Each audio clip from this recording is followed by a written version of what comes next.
Si va in partenza con la seconda, la prova gentleman di giornata. 7 al via, 1 face to face SBF, 2 Fillo Lenny, 3 Eiolo, 4 Kidea de Casrouge, 6 Wikileaks. In seconda fila 7 Figaro del Circeo, 8 Furia Light. Macchina che prende velocità. Partiti con Kidea de Casrouge che prova a prendere l'iniziativa, al suo esterno Wikileaks, poi Eiolo, quindi face to face SBF e Fillo Lenny.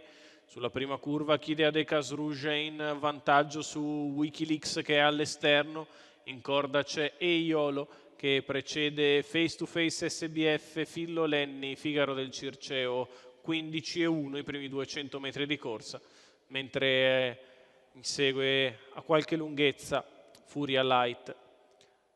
Posizione definite con Kidea de Casrouge che corre davanti, Wikileaks che si deve adeguare di fuori, in corda c'è Eiolo, gli altri più indietro.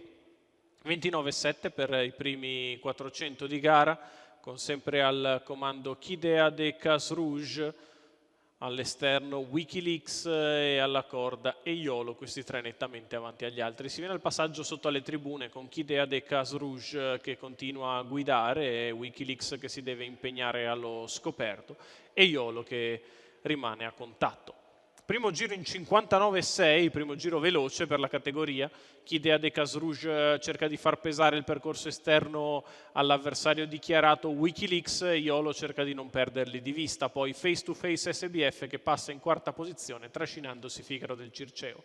Chilometro iniziale in 1:14,6, Kidea de Casrouge in vantaggio a buon ritmo, di fuori Wikileaks, in corda Eiolo, poi face to face SBF quando siamo a 400 dalla conclusione e Kidea de Casrouge continua in vantaggio su Wikileaks che si appoggia in corda per rifiatare un po' e provare a ritornare in arrivo. Si allarga Kidea de Casrouge sull'ultima curva e viene infilata all'interno da Wikileaks. Quando siamo all'ingresso della dirittura d'arrivo, Kidea de Casrouge è in vantaggio, Wikileaks che si è infilato di dentro ed è passato. Wikileaks su Kidea de Casrouge, Wikileaks che vince nettamente nel finale. Al secondo Kidea de Casrouge, terzo face to face SBF in un arrivo decisamente a rotoloni. 31,7 per gli ultimi 4, 1:15,6 il ragguaglio cronometrico, la vittoria di Wikileaks. Marco Castaldo per il training di Robert Gramüller, i colori di Mari Lindiger. 5 anni da Brillantissim, si impone alla prima uscita italiana. Vince su Kidea de Casrouge e face to face SBF.